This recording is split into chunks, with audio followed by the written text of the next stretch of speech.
Thank you, Mr. Chair. Let me start by expressing my support for Chair Khan. I don't agree with Chair Rogers' criticism of her. The problem is that the GOP doesn't like the FTC enforcement role. They would simply gut the FTC at the expense of consumers. The Federal Trade Commission has one of the broadest purviews of any federal agency, fighting deception and unfair business practices and anti-competitive conduct across the entire economy. Managing this portfolio with less than 1,400 employees is no small feat, and in order to ensure the FTC can continue its important work, Congress must approve its requested budget to further support much-needed staffing. It's clear the Republicans don't like what the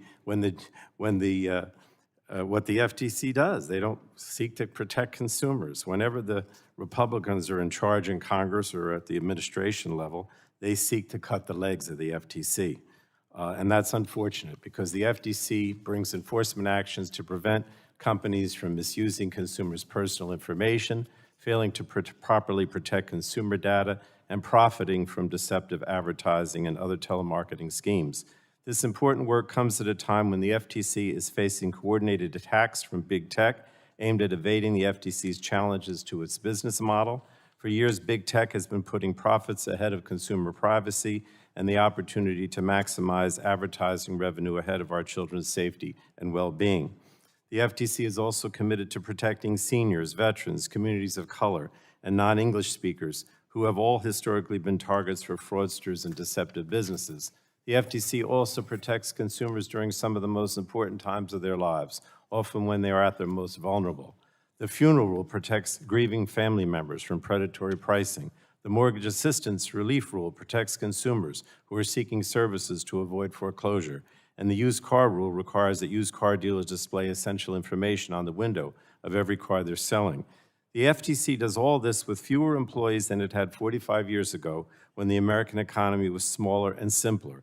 Back then, a deceptive advertising case often focused on a single print or TV ad. Today, the FTC needs even more resources in a complex economy where targeted advertising presents consumers with different ads and prices based on our personal characteristics.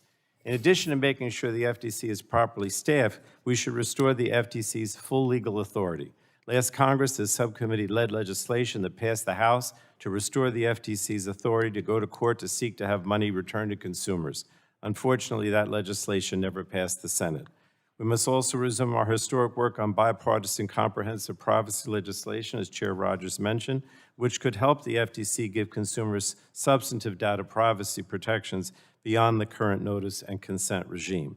And finally, given the frequency of big tech's repeat violations, we should also consider providing the FTC with additional tools to fight repeat corporate offenders. Just months after Twitter's second settlement with the FTC for privacy violations, media reporting suggested that Twitter may be violating that settlement by having engineers rather than high-level officers certify compliance and privacy controls.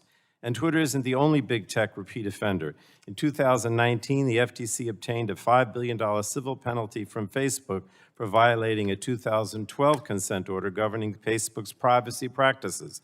The FTC has also brought 5 consumer protection enforcement actions against Google since 2011. Now, based on big tech's past performance, we should not do anything to undermine the FTC's enforcement against big tech. I'm concerned by false claims that the FTC's Twitter compliance investigation is partisan. In truth, it would be a dereliction of duty if the FTC did not thoroughly investigate Twitter's compliance. I also urge skepticism about coordinated partisan calls for Chair Khan's recusal based on her prior academic views. We shouldn't forget that this was well known by the 69 senators, including 20 Republicans, who voted to confirm her and lauded her for being tough on social media platforms and other big tech companies. Unsurprisingly, within weeks of Chair Khan's confirmation, Amazon and Facebook campaigned to undermine her enforcement efforts, in part by calling for her recusal. In October, a federal judge rejected such a motion, and independently of Chair Khan, the commission did the same in February. So I look forward to hearing from the chair and the commissioners today. But before yielding, I want to recognize that Commissioner Slaughter has joined us wearing a mask because she was ill earlier this week. The Republicans pushed a rule that prevents witnesses from appearing remotely. Rather than taking advantage of the technological tools that allows us to engage as Americans wherever they are, this rule requires her to choose between appearing in person or not appearing at all. I think this rule should be reconsidered because it limits participation by witnesses. And with that, I yield back, Mr. Chairman.